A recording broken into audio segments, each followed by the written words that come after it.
Hello, hi అండి. అందరికీ నమస్కారం అండి. Welcome to my channel.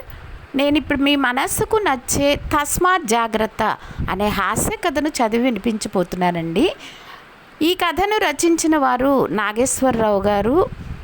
ఇంకా కథలోనికి వెళ్ళిపోతే, ఒరేయ్ సోమి సోమి అంటూ కొడుకు సోమయాజిని పిలిచింది చారుమతి. ఏంటి అంటూ వచ్చాడు లోపల నుంచి సోమయాజి. వచ్చే ఆదివారం మీ నాన్నగారి తద్దినం కదా, పంతులు గారికి చెప్పావా అడిగింది చారుమతి. చూద్దాం లేవే, ఇంకా వారం రోజులు టైం ఉందిగా అన్నాడు సోమయాజి. సమయానికి పంతుళ్ళు దొరకొద్దు, తూతూ మంత్రాలు చదివే పంతుళ్లను తీసుకువస్తే పళ్ళు రాలగొడతాను అంది కోపంగా. నీ సంగతి నాకు తెలియదా?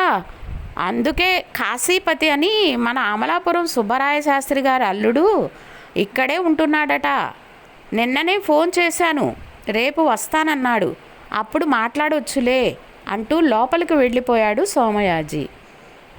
ఏమిటో దేనికి తొందరపడాడు కదా అనుకుంటూ, కాశీపతి రేపు వస్తాడా, రాని మాట్లాడదాం అంటూ వంటింట్లోకి వెళ్ళిపోయింది చారుమతి. మరుసటి రోజు కాశీపతి సెల్ మాట్లాడుకుంటూ వచ్చాడు. సెల్లో సుబ్బారావు గారు, చెప్పాను కదండి ఆ రోజు కుదరదు, పంతుళ్ళు దొరకరని. అయినా ఒక్కొక్కళ్ళు 1000 రూపాయలు దారి ఖర్చులు అన్నీ అడుగుతున్నారండి. అలాగే అంటారా? సరే, అలా అయితే పంపిస్తానులేండి. డబ్బులు వాళ్ళకేమి ఇవ్వకండి, నేనే వచ్చి తీసుకుంటాను. సరే ఉంటానండి అంటూ సెల్ ఆఫ్ చేసి కామేశానికి ఫోన్ చేశాడు. హలో కామేశం, సుబ్బారావు గారింటికి భోక్తలు కావాలిట. ఒక్కొక్కరికి 300 ఇచ్చి 4 పంపించు. అక్కడ వాళ్ళు ఏమీ డబ్బులు ఇవ్వరని చెప్పు అంటూ సెల్ ఆఫ్ చేసి, సోమయాజి గారు అంటూ పిలుస్తూ లోపలికి వచ్చాడు. లోపల నుంచి సోమయాజి ఎవరు అంటూ వచ్చాడు. అయ్యా, నా పేరు కాశీపతి, సుబ్బరాయ శాస్త్రి గారి అల్లుడిని అని చెప్పాడు కాశీపతి. ఓ మీరా, నమస్తే, రండి కూర్చోండి అన్నాడు వినయంగా సోమయాజి. కాశీపతి కూర్చున్నాడు. లోపల నుంచి చారుమతి వచ్చింది. కాశీపతిని చూడలేదు. ఒరే సోమి, కాశీపతిగాడు వస్తాడన్నావు, ఇంకా వచ్చి చావలేదు. ఎక్కడ చచ్చాడో ఓసారి ఫోన్ చేసి కనుక్కో అంది విసురుగా. సోమయాజి కంగారు పడి అమ్మా అంటూ ఏదో చెప్పబోయాడు. చారుమతి అమ్మ లేదు బొమ్మ లేదు, ముందు ఫోన్ చెయ్యి, మనకున్న కంగారు వాడికి ఎందుకుంటుంది అంది. అది కాదే, ఏది కాదు, ఓసారి ఫోన్ కలిపివ్వు, వేధవని 4 దులిపేస్తాను, దరిద్ర పీను గాని, అసలు వాడిని కాదు ఆ సుబ్బరాయ శాస్త్రిని అనాలి, ఇలాంటి వెధవని అల్లుడుగా చేసుకున్నందుకు అంది చిరాగ్గా. అమ్మా, ఆయన వచ్చేశాడు, నువ్వు ఆపుతావా అన్నాడు సోమయాజి. వచ్చాడా, ఎక్కడ్రా అంటూ చూసింది చారుమతి. అడుగో అతనే అంటూ కాశీపతిని చూపించాడు సోమయాజి. చారుమతి వెనక్కి తిరిగి చూసి, అయ్యో నువ్వా బాబూ, నేను చూడలేదే అంటూ కూర్చుంది. మామయ్య గారు చెప్పారు, రేపు ఆదివారం ఎవరిదో తద్దినం ఉందిట కదా అన్నాడు కాశీపతి. నాదే అంది చారుమతి. కాశీపతి షాక్ అయ్యి, అదేంటమ్మా అంత మాట అన్నారు అన్నాడు. లేకపోతే ఏంటి, తద్దినమని చెప్పినవాడు ఎవరిదో అని చెప్పలేదా గద్దించింది. అంటే అది అంటూ నసిగాడు కాశీపతి. సరేలే విషయానికి రా అంది. తద్దినం ఎలా పెట్టమంటారు అడిగాడు కాశీపతి. ఎలా పెట్టడం ఏంటి, అసలు నువ్వు పంతులువేనా అని అడిగింది. అదేంటమ్మా అంత మాట అన్నారు అన్నాడు ఊతపదంగా కాశీపతి. లేకపోతే తద్దినం ఎలా పెట్టాలి అని నన్ను అడుగుతావేంటి? అంది కోపం తమాయించుకుంటూ. అమ్మా, ఇక్కడ విషయాలు మీకు తెలిసినట్టు లేదు. ఇక్కడ 4 రకాల తద్దినాలు చేస్తున్నారు. అవి ఏంటంటే instant, ordinary, special, super special. ఎందుకంటే ఇది సిటీ, పిల్లలు ఉద్యోగాలు చేసుకుంటూ ఉంటారు, వాళ్ళకు అట్టే టైం ఉండదు, అందుకన్నమాట అన్నాడు కాశీపతి. ఇద్దరూ ఆశ్చర్యంగా చూశారు కాశీపతి వైపు. అర్థం కాలేదు, కాస్త వివరంగా చెబుతారా అడిగాడు సోమయాజి. అమ్మా, మొదటిది ఇన్స్టెంట్ అంటే పంతుల్ని పిలిచి కాళ్ళు కడిగి పంతులు భోజనానికి హోటల్ టికెట్ ఇచ్చి సంభావన ఇవ్వడం అన్నమాట. దానికి 1116. దీనికైతే సమయం పావు గంట. ఇక రెండోది ఆర్డినరీ అంటే తూతూ మంత్రంగా మంత్రాలు చదివేసి వీలైతే భోజనం లేకపోతే హోటల్ టికెట్ ఇచ్చి సంభావన ఇవ్వడం. దీనికి 2116. సమయం అర్ధగంట అన్నమాట. ఇక మూడోది స్పెషల్ అంటే అన్ని ఏర్పాట్లు ఉంటాయి, కాకపోతే మంత్రాల తతంగం సింపుల్గా ఉండి తక్కువగా ఉంటుంది. భోజనాలు అక్కడే చేస్తారు. సమయం గంట నుంచి గంటన్నర. 3116. ఇకపోతే నాలుగోది సూపర్ స్పెషల్ అంటే అన్నీ శాస్త్రోక్తంగా జరుపుతాం. మీ ఏర్పాట్లు మీవి, మా ఏర్పాట్లు మావి. భోక్తలు అందరూ వస్తారు. సమయం 2 నుంచి 3 గంటలు. 5116 అంటూ ముగించాడు. ఓరిని తద్దినం పాడుగాను, ఇంత కథ చెప్పావేంటి అంది చారుమతి. కథ కాదమ్మా, సిటీ కదా, ఇలాగే ఉంటాయి అన్నాడు కాశీపతి. ఈ రోజుల్లో శాస్త్రోక్తంగా ఎవరూ పెట్టడం లేదు అన్నాడు.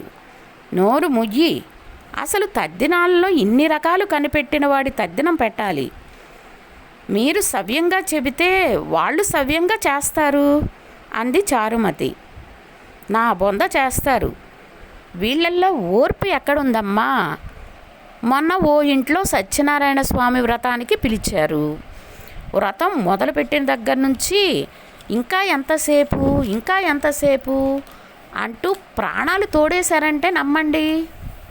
మాకు చెప్పే ఓపిక ఉన్నా కూర్చుని వినే ఓపిక జనాల్లో లేదమ్మా అన్నాడు కాశీపతి. ఇంతకీ మీ ఇంట్లో తద్దినం ఎలా పెట్టమంటారో చెప్పండి. ఓ కాశీపతి, ఇలాంటి పిచ్చి పిచ్చి వేషాలు నా దగ్గర పని చెయ్యవు. అన్నీ శాస్త్రోక్తంగా జరగాల్సిందే అంది చారుమతి. అయితే సూపర్ స్పెషల్ అన్నమాట అన్నాడు సంతోషంగా కాశీపతి. ఎందుకు, డబ్బులు ఎక్కువ వస్తాయనా అన్నాడు సోమయాజి నవ్వుతూ. అయ్యా, ఓ విధంగా అదే అనుకోండి. ఇక ఆ విషయం నాకు వదిలేసి మీ ఏర్పాట్లు మీరు చేసుకోండి. ఆదివారం ఉదయాన్నే వస్తా అన్నాడు కాశీపతి. అడ్వాన్స్ ఏమన్నా ఇమ్మంటారా అడిగాడు సోమయాజి.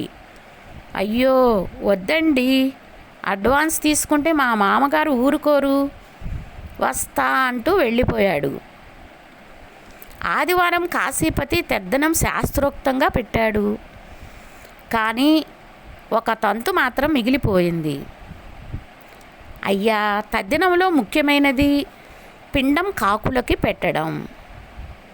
మనం చేసిన ఈ కర్మ సక్రమంగా జరిగి మన పెద్దలు సంతోషించారు అని తెలియచెప్పేది ఈ కార్యక్రమం. మనం పెట్టిన పిండాలు కాకులు ముట్టుకుంటే పెద్దలు సంతోషించి తరించినట్టే. పదండి, డాబా పైకి వెళ్దాం అని చెప్పాడు కాశీపతి. అందరూ డాబా పైకి చేరారు. సోమయాజి ఆకులో పిండాలు తెచ్చి డాబా పెట్టగోడ మీద పెట్టాడు. అందరూ కాకి కోసం ఎదురు చూస్తున్నారు. కనుచూపు మేరల్లో కాకులన్నవే కనిపించలేదు. కొంతమంది పైకి చూస్తూ, కొంతమంది చుట్టుపక్కల చూస్తూ, కా కా అంటూ అరుస్తున్నారు. చివరికి అందరూ అరవడం మొదలుపెట్టారు. పిల్లలకి ఏమీ అర్థం కాలేదు. వాళ్ళు కూడా గొంతులు కలిపారు కా కా అని. కాకపోతే వాళ్ళు గొంతులు కలిపింది కాకుల కోసం కాదు, ఆకలేసి. బామ్మ కాకులు రావడం లేదే, ఆకలేస్తోంది అన్నాడు సోమయాజి కొడుకు రామసోమయాజి.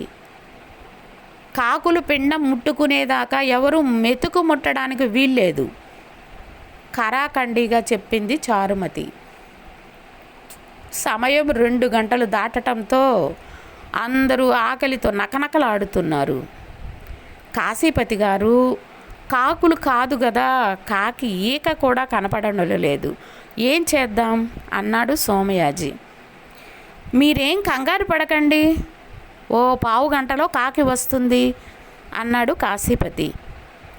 2 గంటలైనా రాని కాకి ఓ పావు గంటలో ఎలా వస్తుందండి అంటూ అడిగాడు ఓ పెద్ద మనిషి. డబ్బులుంటే కొండ మీద కోతి కూడా దిగి వస్తుంది, కాకి ఒక లెక్క అన్నాడు కాశీపతి. అదెలాగండి అన్నాడు సోమయాజి. ఓ 500 ఇటు ఇవ్వండి, పావు గంటలో కాకి వచ్చి వాలేలా ఏర్పాటు చేస్తా. 500 కాదు, 5000 సరే, కాకి ముట్టిన తర్వాతే అందరూ అన్నాలు ముట్టేది అంది చారుమతి.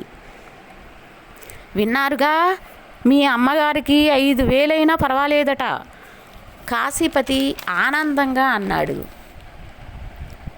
ఆవిడ గారి మాటలకేం కానీ 500 ఖాయం చేసుకొని అర్జెంటుగా ఓ కాకిని రప్పించండి, అందరూ ఆకలితో ఉన్నారు అన్నాడు సోమయాజి.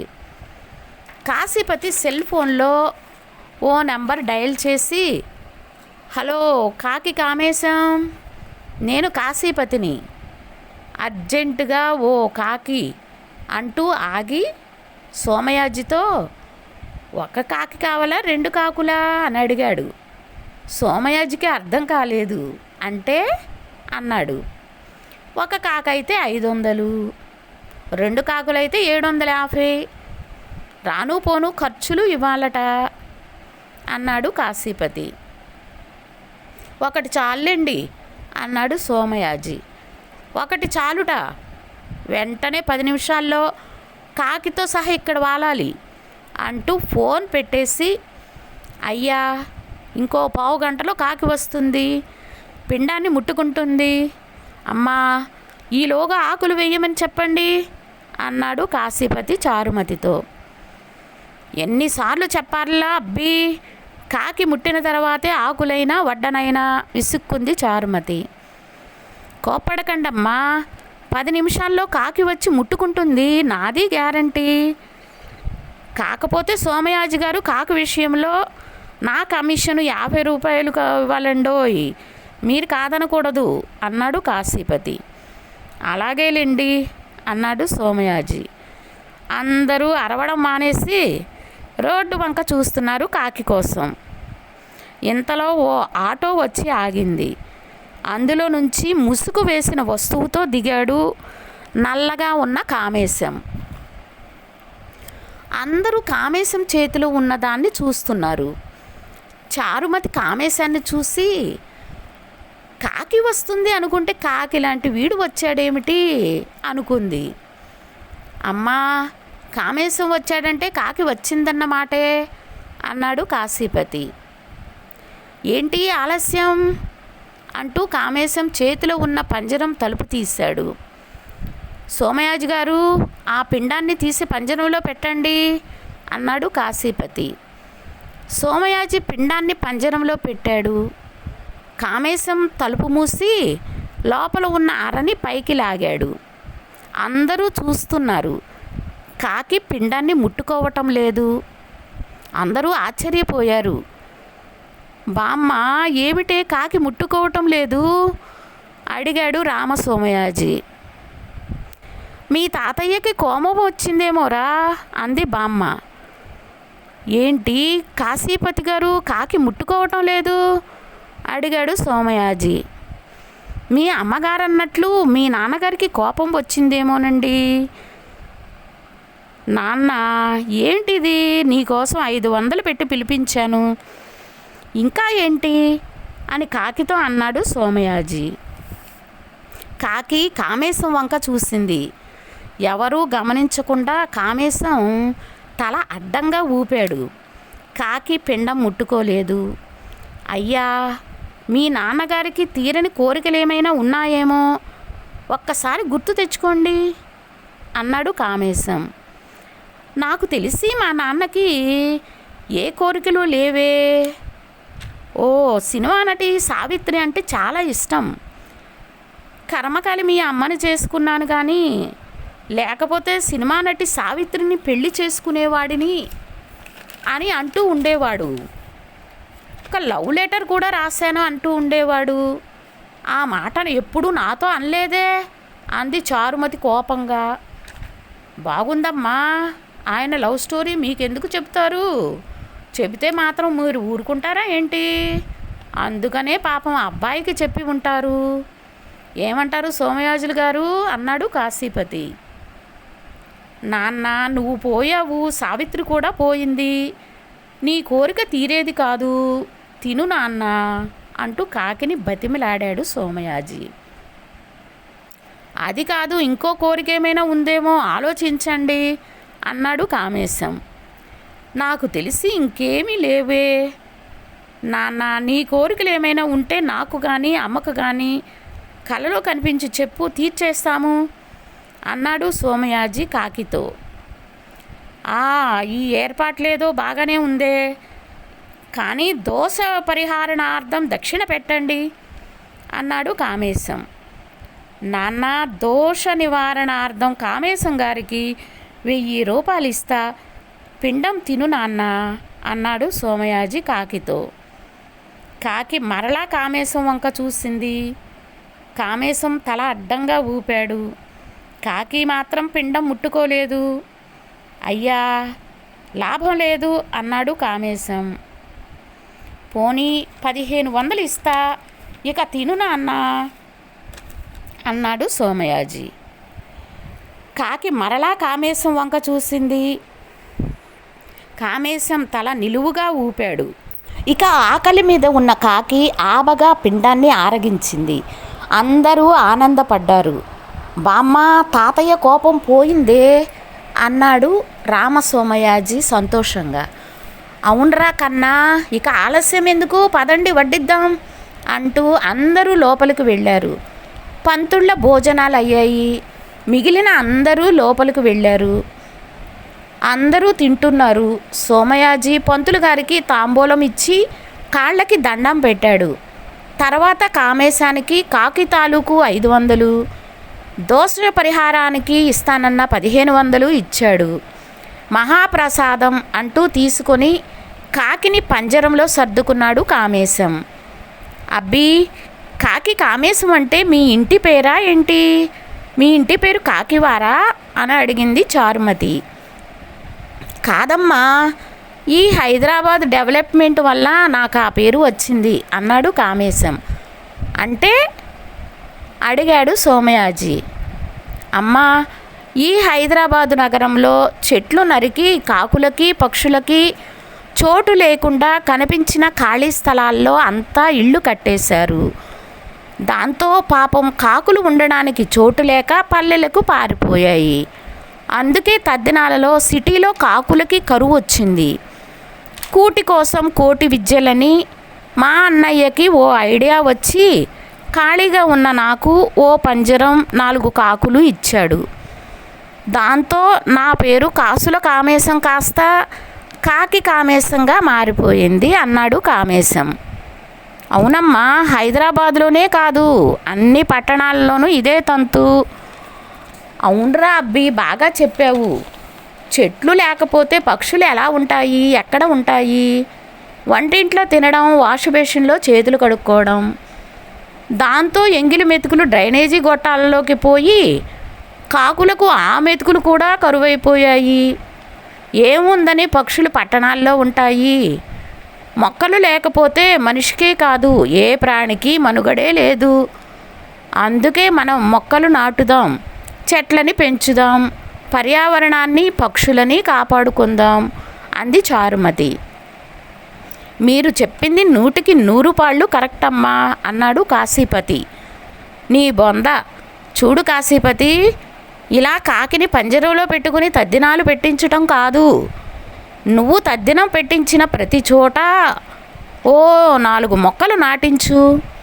రేపు నువ్వు పోయాక నీ పిండం తినడానికైనా కాకులు వస్తాయేమో అంది చారుమతి. అందరూ నవ్వారు. కాశీపతి కంట్లో కాకులు తిరిగి అవాక్కయ్యాడు. కథ సమాప్తం. ఈ కథ కనుక మీకు నచ్చినట్లయితే ప్లీజ్ లైక్ చేయండి, సబ్స్క్రైబ్ చేయండి. Thank you for watching.